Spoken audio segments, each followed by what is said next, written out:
Assalamualaikum warahmatullahi wabarakatuh. Perkenalkan, di sini saya Tiara Kansanjar Pratiwi dengan NIM 123305088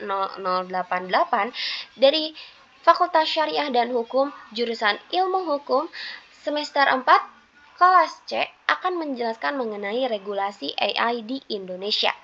Sebelum kita memasuki materi utama, di sini aku akan menjelaskan terlebih dahulu mengenai apa itu AI dan bagaimana sih AI ini memperoleh datanya.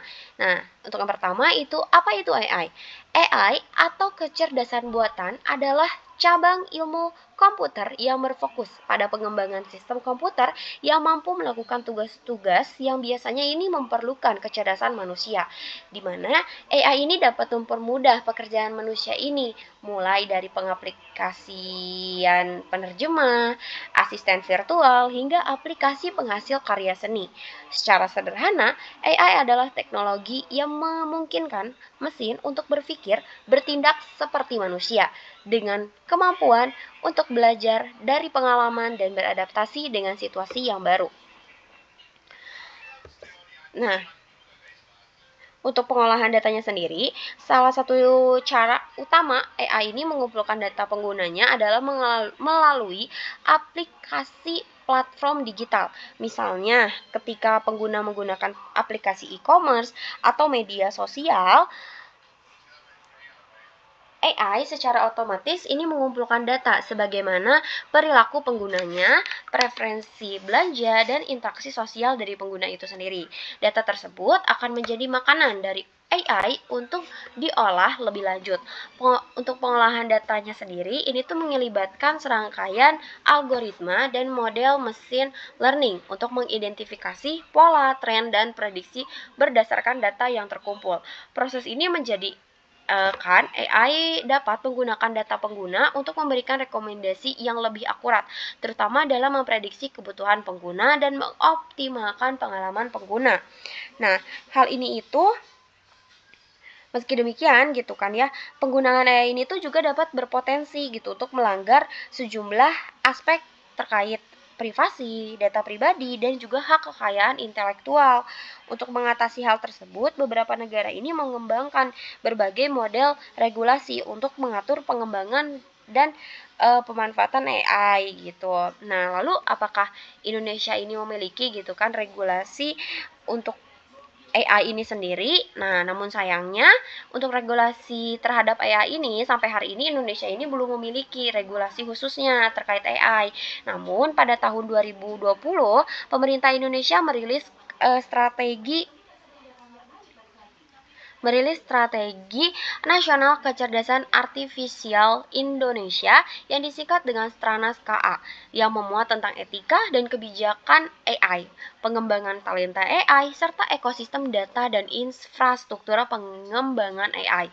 Namun, Stranas ini bukanlah dokumen hukum yang mengikat, melainkan hanya arahan kebijakan nasional saja. Begitu. Meskipun demikian, bukan berarti pemerintah Indonesia ini absen dalam mengatur teknologi AI. Nah, karena terdapat beberapa peraturan yang berkaitan dengan pemanfaatan teknologi AI di Indonesia. Misalnya, Permen Kominfo nomor 3 tahun 2021 yang dimana mengatur tentang aspek perizinan bagi pelaku usaha yang memanfaatkan AI.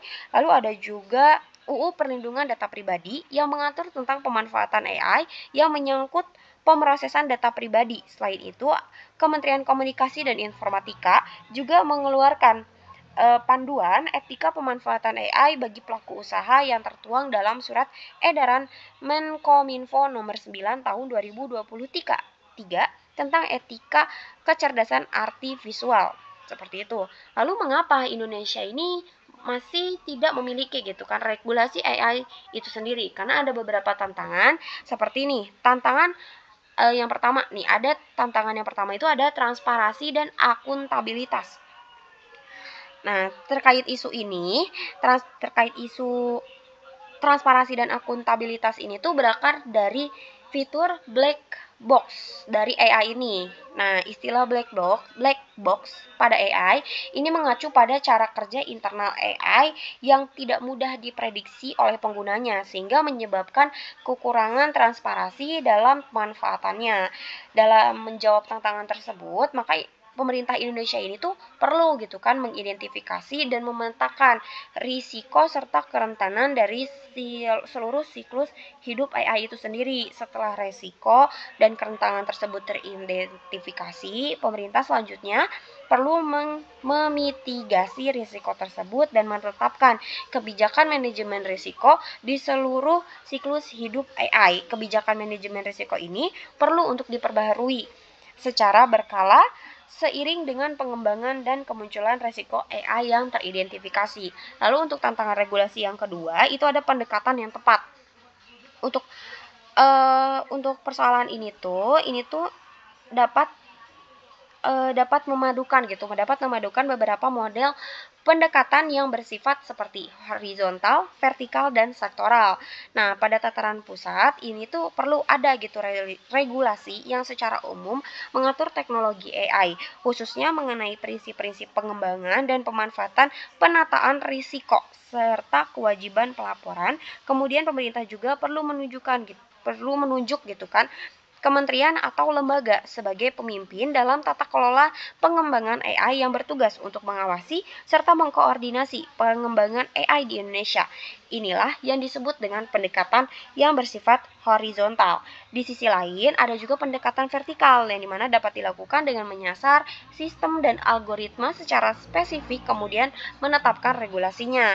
Lalu untuk yang bersifat kekhususan seperti sektor keuangan, pendidikan, kesehatan, hukum, dan lain sebagainya, masing-masing sektor ini tuh perlu gitu kan untuk membuat regulasi yang lebih spesifik lagi yang menyasar pada masing-masing sektor tersebut gitu. Hal ini tuh tidak terlepas gitu kan dari fakta bahwa setiap sektor ini memiliki kekhususannya masing-masing yang berbeda dengan sektor lainnya, sehingga terkadang terdapat prinsip-prinsip tertentu yang perlu ditegakkan oleh sektor yang bersangkutan. Hal ini tuh kemudian dinamakan dengan pendekatan yang bersifat sektoral, begitu. Nah, terlepas dari upaya-upaya dan juga tantangannya, Indonesia ini tetap membutuhkan gitu kan regulasi yang secara spesifik menyasar teknologi AI karena regulasi teknologi AI ini di Indonesia sendiri adalah suatu hal yang fundamental guna menjamin pemanfaatan AI di Indonesia dilakukan secara bertanggung jawab dan menghargai nilai-nilai kemanusiaan gitu. Karena ya begitu. Namun regulasi tersebut ini tuh jangan sampai menjadi penghambat bagi terciptanya ekosistem pengembangan AI yang baik di Indonesia. Regulasinya ini yang nantinya hadir gitu kan haruslah mampu menyeimbangkan antara etika dalam pemanfaatan AI dan inovasi teknologi yang hendak dicapainya. Nah, baik, sekian pemaparan mengenai regulasi AI di Indonesia. Mohon maaf bila ada salah-salah kata maupun penyampaian yang kurang baik, karena sesungguhnya kesempurnaan hanyalah milik Allah semata. Sekian dari saya dan sampai jumpa lagi di kemudian hari. Wassalamualaikum warahmatullahi wabarakatuh.